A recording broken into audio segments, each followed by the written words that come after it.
안녕하세요, 김호준입니다. 최저임금 인상을 통한 내수 진작, 사회 안전망 확충, 성격차 해소, 여성 참여 증진, 포용적 성장. 진보학자나 노조가 아니라 방한한 라가르드 IMF 총재가 어제 기자회견에서 쏟아낸 말들입니다.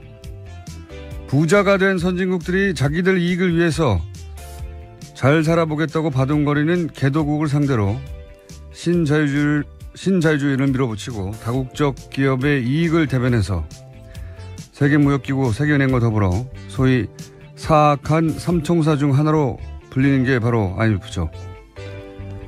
그런 IMF가 이제는 소득주도 성장을 이야기합니다. 부자들의 모임이라고 불리는 다보스 포럼에서도 소득 불평등이 중심 화두가 된 게 벌써 몇 년 전입니다. 우리나라는 전 세계에서 가장 소득이 불평등하게 분배된 나라 톱5에 들어가죠. 사악하다고까지 표현했던 선진국과 다국적 기업과 세계적 부자들의 욕망조차 이대로는 안 된다고 각성하고 있는 사이에 우리는 4대강을 파고 대출로 부동산을 사라고 부추기며 낙수효과만 외치고 있었습니다. 어제 헌정사상 초유의 헌재소장 인준한 부교를 보고 끌어안고 환호하는 정치를 지켜보자면 그런 생각을 하게 됩니다. 우리는 몇 년을 뒤쳐져 있는 것인가? 이 역사 지체를 해소하는데 얼마나 걸릴 것인가? 갈 길이 멀다. 김어준 생각이었습니다. 오늘도 역시 바람이 쭉쭉 안 나가네요. 네. 역시라고 하셔서 네, 웃었습니다. 하루 이틀도 아니고. 자, 어제 가장 큰 뉴스는 이제 네, 김희수 헌재소장 후보자 임명 동의안 부결이었죠. 네, 이게 왜냐하면 처음 있는 일이거든요. 네, 헌정 사상 처음 있는 일입니다. 네. 헌재소장 임명 동의안이 부결된 건요. 찬성표 145표였고요. 통과를 위해서 과반선인 147표가 필요했는데 2표가 모자라서 부결된 겁니다. 각 당의 반응들이 크게 갈렸어요. 네, 그 현장에서요. 아마 보신 분들도 있을 텐데 자유한국당과 바른정당 의원석에서는 환호와 박수 소리가 터져 나왔습니다. 일부는 얼싸안고 기뻐하는 모습까지 보였는데요. 이제 탄핵이다 이런 말도 나왔어요 어제. 그래서 네. 굉장히 기뻤던 거죠. 예. 예, 반면에 더불어민주당에서는 표결 붙이기로 함께 찬성했던 국민의당에서 표가 갈렸다라고 지적했습니다. 국민의당은 반박했는데요. 김동철 원내대표는 민주당에서 100명이 찬성했는지 120명이 한 건지 아무도 모르는 거 아니냐라고 반박한 겁니다. 청와대 입장도 어제 강하게 나왔는데요. 국민에 대한 배반이다라는 겁니다. 윤영찬 청와대 국민소통수석은 헌정 질서를 정치적으로 정략적으로 악용한 가장 나쁜 선례로 기록될 거다라고 이야기했습니다. 자, 어제 또 대정부 질의가 있었는데 관련해서 굉장히 뭐랄까 재치 있는 답변이 하나 나와서 관련해서 잠깐 듣고 지나가 보겠습니다. 어제 이낙연 국무총리를 상대로 한 대정부 질의에서 국민의당의 황교안 의원이 질의하고 총리가 답변한 와중에 이 건을 끌어다가 답변한 대목이 있었어요. 잠깐 들어보시겠습니다. 우리나라는 한국은 삼권 분립 국가가 아닙니다. 한국은 의심해져 있는 제왕적 대통령 1인제입니다. 삼권 분립이 무의미하다고 말씀을 하셨습니다마는 조금 전에 우리는 삼권 분립을 체험했지 않습니까? 대통령이 지명하신 헌법재판소장 후보자가 바로 인준에 받지 못한 사태가 바로 있었지 않습니까? 삼권 분립은 살아있다고 생각합니다. 네. 이게 아마 이제 문재인 대통령을 공격하기 위해서 황교안 의원이 이제 더불어민주당, 국민의당, 예, 황교안 의원이 공격을 한 건데 이낙연 총리가 이제 바로 직전에 있었던 헌재소장 부결 봐라. 삼권 분립이 살아있다. 어제 이낙연 총리의 답변 중에 재밌는 게 많이 있습니다. 예. 한번 찾아보시고, 예. 저희도 재밌는 거는 따로, 골라서 들려드리겠습니다만은 사실은 어제 임명안이 아슬아슬하게 통과되는 게 국민의당의 예, 가장 좋은 거였죠. 제가 보기에는 그래요. 어차피 한국당과 바른정당은 당론으로 반대를 정하고 있었고, 예, 그리고 민주당과 정의당은 통과를 주장하고 있었고, 국민의당 같은 경우에는 이 채택을 했거든요. 보고서를 벌써 오래전에 참여해가지고. 네, 이미 청문회가 한참 전에 있었기 때문에요. 그러니까요. 청문보고서 채택도 이전에 있었습니다. 이게 이제 아슬아슬하게 임명안이 통과되는 게 국민의당이 가장 캐스팅보는 국민의당이 지고 있었는데 좋다고 한 이유는 뭐냐면 그래야 여당이 역시 국민의당을 붙잡지 않으면 안 되는구나 이렇게 매달릴 것이고 국민의당의 이제 대협상력도 더 강화될 것이고 아슬아슬하게 통과돼야 가장 좋은 거죠 제가 보기엔. 근데 이제 부결이 돼버리면 이게 정무적 관점에서 보면 아주 당혹스러운 거죠. 책임론이 당장 불거지기 때문에. 왜냐하면 지난주부터 호남 홀대론을 국민의당에서 내세웠는데 이번에 최초의 호남 출신 헌재 소장이 후보로 나왔지 않습니까? 심지어는 이분이 박지원 전 대표가 헌법재판관 추천한 사람이에요. 그래서 어제 유구무원이라는 반응을 보였습니다. 그러니까 본인이 추천한 사람인데 이 당에서 버린 거죠. 예.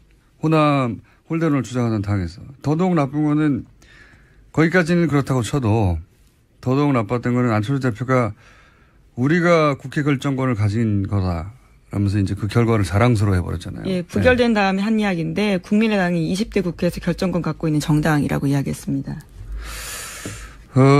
이거는 일종의 정치적 자해거든요.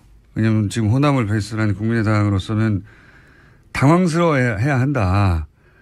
박지원 전 대표가 바로 추천한 사람이다. 게다가 호남 홀대론 얘기하고 있었다. 근데 호남 출신의 헌장 수장이다. 최초에. 근데 국민의당이 부결시켰어요. 이러면은 당황스러워야 한단 말이죠. 예. 당황스러워해야 하는데 이제 이걸 자랑해버린 거죠. 이거는 제가 보기에는. 물론 국민의당의 공식 입장은 자신들이 부결시킨 건 아니다라고 하고 있는데. 무기명이니까요. 예. 누가 부결시킵니까 여기서. 찬성과 부결할 정당은 이미 정해져 있었고 국민의당만 의원 자율투표를 했습니다. 의원 자율투표를 했으니까요. 네. 이건 제가 보기에는 매우 안 좋은 결과인데 이걸 좋아해버린 자체가 기본적으로 정무적 판단을 못했다는 것이고 그건 결국 제가 보기엔 큰 정치적 자해라고 봅니다. 보수 야당들도 제가 보기엔 박수치고 좋아할 일이 아닌 것이 여의도에서 자기들끼리만 얘기하면 사실 뭐 여야 할 것 없이 정치인들의 자정적인 한계이긴 한데 자기들끼리는 좋아한 거 이겼다고. 근데 제가 보기엔 이건 문재인 지지자들을 좌절시키는 게 아니라 결속시킬 사안이에요. 열받게 하는 사건이거든요. 부결시킬 만큼 결정적 사유들이 나오지 않은 상태에서 이렇게 된 게 처음이기 때문에 다들 당황스러워하고 청문 보고서가 있습니다. 채택됐어요. 청문 보고서 채택됐는데 예, 그리고 무슨 흠결이 발견돼서 뭐 논쟁이 벌어진 것도 아니잖아요. 그냥 부결된 거예요. 그냥 아무 이유 없이 사실은. 예, 보수 야당에서야 오히려 이유가 있어요. 진보적이다 뭐 등등. 자, 대단한 제가 보기에는 자살골이라고 보는데. 자, 여기까지 하고요. 나머지 뉴스 진행해 보죠. 예, 유엔 안전보장 이사회 관련된 소식도 계속 전해드리고 있습니다. 오늘 그러니까 현지 시각으로는 11일 오후 6시고요. 한국 시간으로는 지금 7시입니다. 북한 6차 핵실험에 대한 대북 제재 결의안 표결에 붙이게 되는데요. 기존안보다 완화된 내용이 나왔습니다. 미국 쪽에서 최종안을 냈는데 중국, 러시아 등 유엔 회원국들의 대북 원유 수주를 현 수준으로 제한하기로 했습니다. 원래라면 미국은 대북 원유 공급 전면 중단을 요구한 바가 있습니다. 또 김정은 북한 노동당 위원장 제재 대상에서 제외했고요. 고려항공도 제재 대상에서 지정하지 않았습니다. 북한의 의심 선박에 대한 공해상에서의 차단과 검색도 요청한다라고 밝혀서 유엔 회원국들의 이행을 의무화하지 않았습니다. 이건 이제 중국, 러시아하고 이렇게 합의가 된 거죠. 예. 미국이 주도해서 제출하는 결의안인데 부결돼 봐요. 쪽팔리잖아요. 네, 그래서 애초에 주장하는 것보다 확 떨어졌습니다. 네, 그래서 이제는 이제 요 정도면 중국하고 러시아가 오케이 손들어 줄게 뭐 이렇게 합의가 된 사안인 거죠. 네, 곧 결과가 나옵니다. 그래서 뭐 대북 원유 수출을 전면 중단 한참 언론 플레이했는데 지금과 같은 수준으로 그리고 뭐 김정은을 포함한 계좌 동결이라든지 여행 제한 조치 등을 이야기했었는데요. 그 모든 거에 제외됐습니다. 지금까지 있던 거 비슷한 거예요. 말만 그렇게 떠들어야 됐지.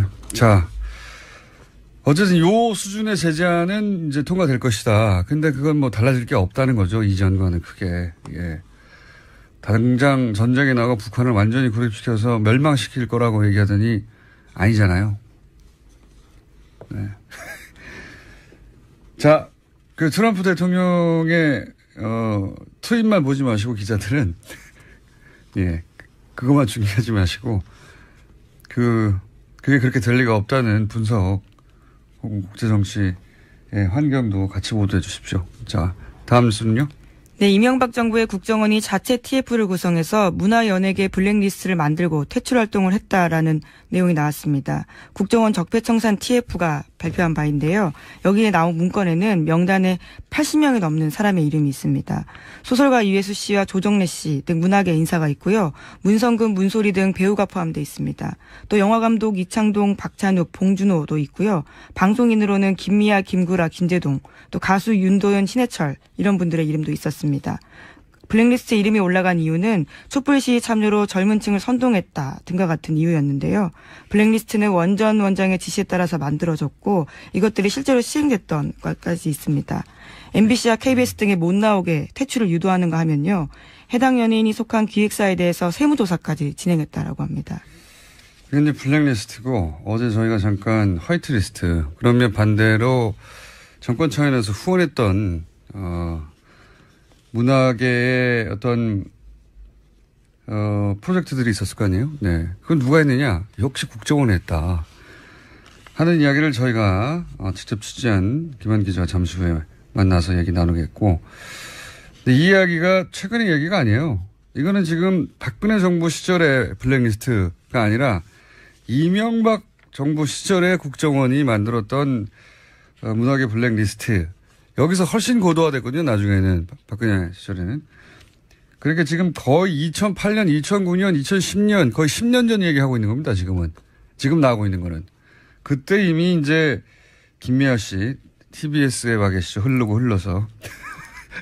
그리고 김재동 씨, 김재동 씨에 대한 이야기는 이미 오래전부터 나왔죠. 꽤 보도가 나왔었는데요. 당시 사찰당했고 프로그램에서 쫓겨났다라는 보도들이 많았습니다. 근데 그때 댓글이 인기가 떨어져서 그랬다라고 댓글을 달았는데 그 댓글을 단 사람이 또 그 댓글 알바단이었다는 것도 드러났죠. 같이. 예. 그렇게 자기들이 잘라놓고 인기가 없어 그러는데 무슨 소리냐고 하는 언론도 만들어내고 복지고 장치고 했던 거죠. 예. 이건 거의 10년 전 얘기입니다. 그 사이 10년 사이 얼마 만에 쌓였겠어요, 이게.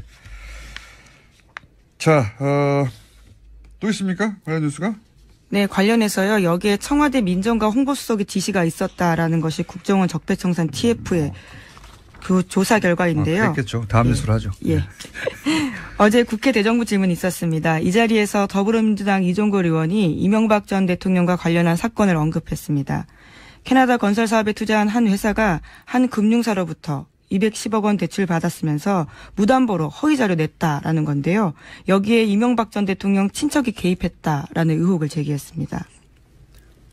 자, 이 사건이 대정부 질의에 드디어 나왔네요.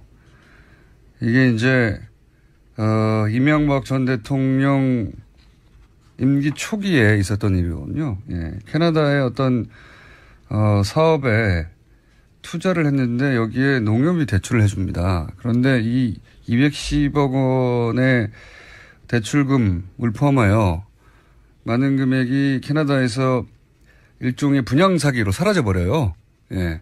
그러면 이제 농협에서는 대출을 해주고 나서 기본적으로 사기를 당한 거니까 예. 고소고발이나 좀 소송이 있어야 되는데 소송이 없죠. 적극적 대처를 전혀 하지 않았다라는 네. 겁니다. 돈이 사라졌는데 날아갔는데 대처하지 않죠. 네. 그런데 여기에 이명박 전 대통령 친인척이 연루된 게 아니냐라고 하는 사건이 있습니다. 네. 그 사건에 대해서 이제 10년 만에 네, 거의 10년 만에 대정부 질의에 이 사건이 등장을 한 거죠. 예. 네, 그래서 어제 박상기 법무부 장관이 대답을 했는데 이 사건이 지난 정부에서는 단순히 기소 중지되어 있었지만 최근에 다시 수사 지시했다라고 답했습니다. 예, 수사 지시했지만 진행은 안 되고 있었어요. 예, 계속해서. 표창원 의원도 연달아서 관련 질의를 했습니다. 잠깐 들어보시겠습니다.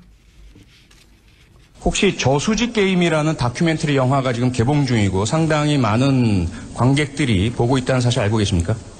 네, 기자가 쓴 것으로 알고 있습니다. 장관께서는 보셨거나 혹시 보실 계획 없으십니까?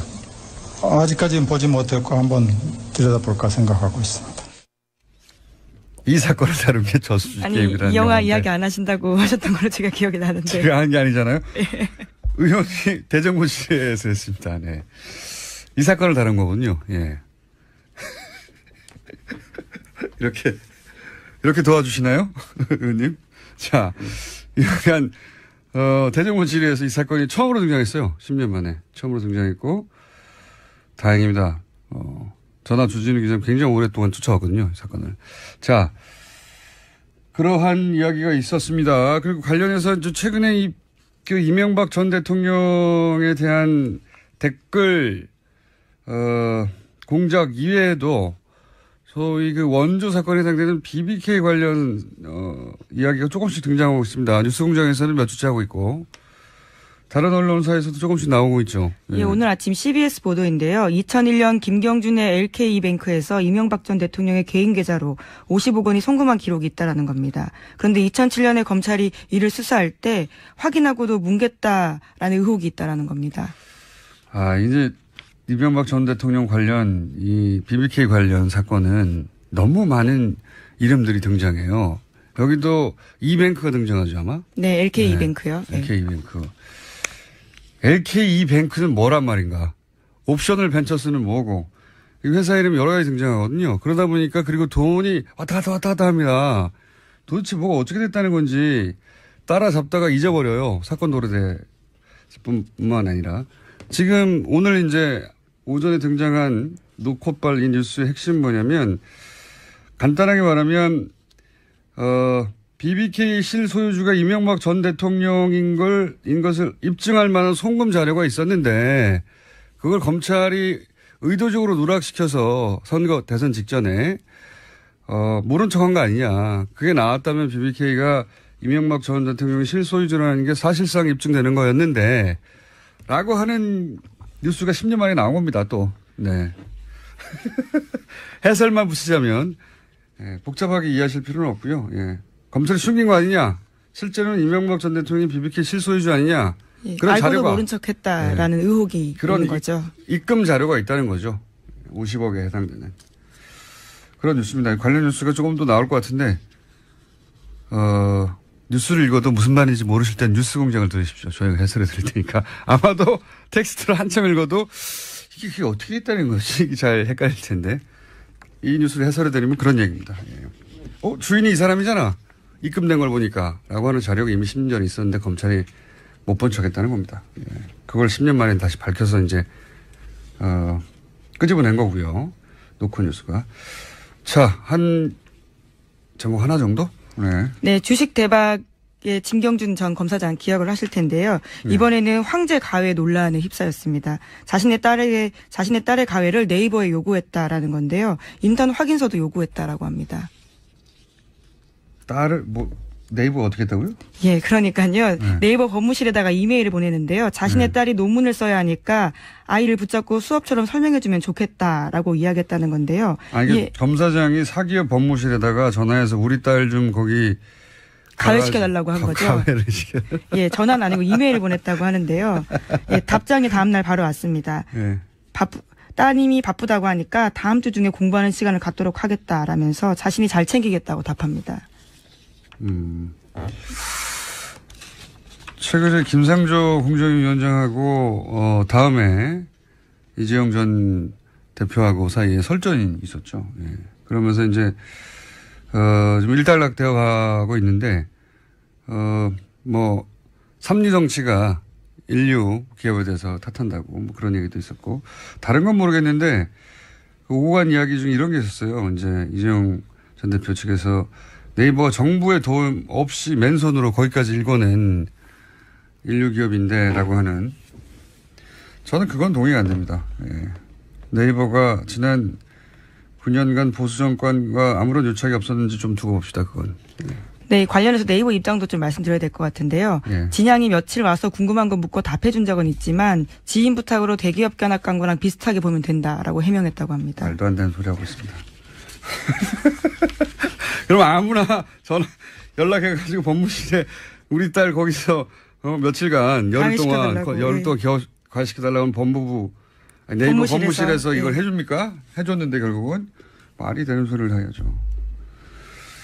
어쩔 수 없는 부분이 있었겠죠. 검사장이 이렇게 직접 대놓고 기업이 법무실에 얘기했는데 안 된다고 거절하면 불이익을 당할까 봐.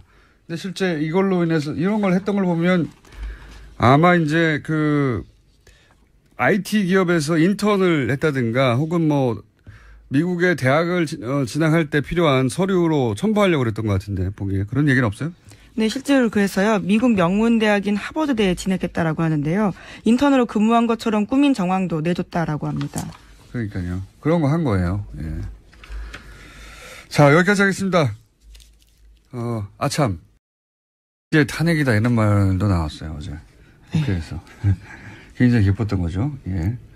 예, 반면에 더불어민주당에서는 표결 붙이기로 함께 찬성했던 국민의당에서 표가 갈렸다라고 지적했습니다. 국민의당은 반박했는데요. 김동철 원내대표는 민주당에서 100명이 찬성했는지 120명이 한 건지 아무도 모르는 거 아니냐라고 반박한 겁니다. 청와대 입장도 어제 강하게 나왔는데요. 국민에 대한 배반이다라는 겁니다. 윤영찬 청와대 국민소통수석은 헌정 질서를 정치적으로 정략적으로 악용한 가장 나쁜 선례로 기록될 거다라고 이야기했습니다. 자, 어제 또 대정부질이 각성하고 있는 사이에 우리는 4대강을 파고 대출로 부동산을 사라고 부추기며 낙수 효과만 외치고 있었습니다. 어제 헌정사장 초유의 헌재소장 인준한 부교를 보고 끌어안고 환호하는 정치를 지켜보자면 그런 생각을 하게 됩니다. 우리는 몇 년을 뒤쳐져 있는 것인가? 이 역사 지체를 해소하는데 얼마나 걸릴 것인가? 갈 길이 멀다. 김원준 생각이었습니다. 오늘도 역시 바람이 쭉쭉 안 나가네요. 역시라고 하셔서 웃었습니다. 하루 이틀도 아니고. 자, 어제 가장 큰 뉴스는 이제 네, 김희수 헌재소장 후보자 임명동의안 부결이었죠. 예, 이게 왜냐하면 처음 있는 일이거든요. 네, 헌정사상 처음 있는 일입니다. 네. 헌재소장 임명동의안이 부결된 건요.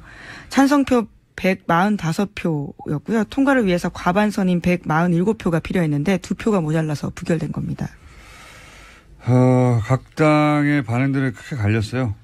네, 그 현장에서요. 아마 보신 분들도 있을 텐데 자유한국당과 바른정당 의원석에서는 환호와 박수 소리가 터져 나왔습니다. 일부는 얼싸안고 기뻐하는 모습까지 보였는데요. 세계무역기구 세계은행과 더불어 소위 사악한 삼총사 중 하나로 불리는 게 바로 IMF죠. 그런 IMF가 이제는 소득주도 성장을 이야기합니다. 부자들의 모임이라고 불리는 다보스 포럼에서도 소득 불평등이 중심 화두가 된 게 벌써 몇 년 전입니다. 우리나라는 전 세계에서 가장 소득이 불평등하게 분배된 나라 톱5에 들어가죠. 사악하다고까지 표현했던 선진국과 다국적 기업과 세계적 부자들의 욕망조차 이대로는 안 된다고. 안녕하세요, 김원준입니다. 최저임금 인상을 통한 내수 진작, 사회 안전망 확충, 성격차 해소, 여성 참여 증진, 포용적 성장. 진보학자나 노조가 아니라 방한한 라가르드 IMF 총재가 어제 기자회견에서 쏟아낸 말들입니다. 부자가 된 선진국들이 자기들 이익을 위해서 잘 살아보겠다고 바둥거리는 개도국을 상대로 신자유주의를 밀어붙이고 다국적 기업의 이익을 대변해서